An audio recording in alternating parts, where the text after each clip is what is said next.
Quand on pense à la Provence, on a tous des images en tête. La lavande, le soleil, les petits villages anciens. Mais si je vous disais d'ajouter à ce tableau des cheminées d'usines gigantesques, eh bien bienvenue à Berlétan, une ville où la carte postale a rencontré, de plein fouet, la révolution industrielle. On la connaît, cette image. Les palmiers, le grand ciel bleu, la Provence de rêve, quoi. Mais justement, à Berlétan, derrière cette façade, se cache une toute autre réalité. Une réalité bien plus complexe, bien plus industrielle. Alors, pour bien comprendre, il faut jeter un œil à une carte. Berlétan est posée là, juste au bord d'une immense lagune, elle-même connectée à la Méditerranée. Et c'est vraiment cet emplacement, ce lien si particulier avec l'eau, qui est la clé de toute son histoire. Allez, on remonte un peu le temps, bien avant les usines. Dès le Moyen-Âge, Berre, c'est déjà un lieu qui compte. La ville obtient le droit d'avoir ses propres marchés, elle devient même une baronnie. Bref, c'est une ville avec des racines, de vraies racines profondes, une identité qui s'est forgée sur des siècles, bien avant que l'industrie ne vienne tout chambouler. Et ce passé noble, il est encore visible aujourd'hui, gravé dans la pierre, et même dans les symboles officiels de la ville. Son blason, par exemple, avec le lion et la fleur de lys, eh bien, il raconte cette histoire d'avant. Une histoire qui est sur le point d'être complètement, mais alors complètement bouleversée.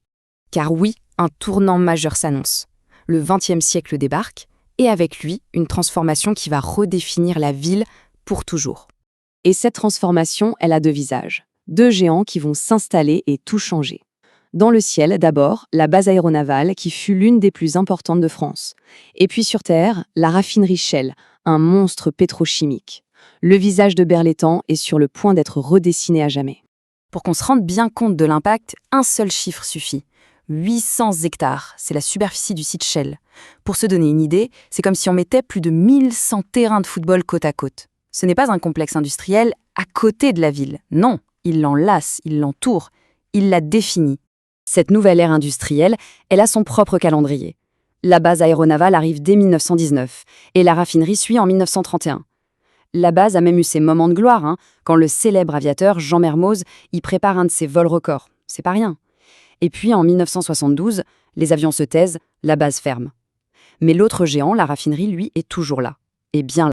Et cette dualité, elle est partout, tout le temps. D'un côté, on a le silence d'une chapelle médiévale, un témoin de siècles d'histoire.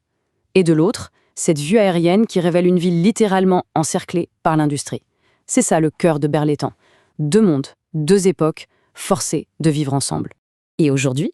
Eh bien aujourd'hui, près de 14 000 personnes vivent ici, une communauté qui a grandi et qui vit au quotidien au cœur de ces contrastes, dans cet environnement vraiment unique en Provence.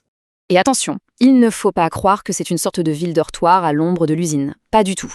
La vie y est bien réelle, et même dynamique. On y trouve une scène culturelle, des clubs de sport qui rassemblent, des liens très forts entre les habitants, et même des plages pour profiter de l'étang. C'est la preuve qu'une communauté peut vraiment s'épanouir, même au milieu des paradoxes. Finalement, c'est ça, Berlétan. Ce n'est pas l'un ou l'autre. Ce n'est pas le village provençal contre le site industriel. C'est une fusion complexe, un cœur qui bat au rythme de la Provence, mais qui est soutenu par une colonne vertébrale forgée dans l'acier du XXe siècle. Au fond, l'histoire de Berlétan nous amène à une question beaucoup plus large. Une question qui résonne bien au-delà de la Provence. Quel avenir peut-on imaginer pour ces territoires où la nature, un patrimoine ancien et une industrie puissante sont forcés de cohabiter ? C'est la grande question que cette ville fascinante nous pose à tous.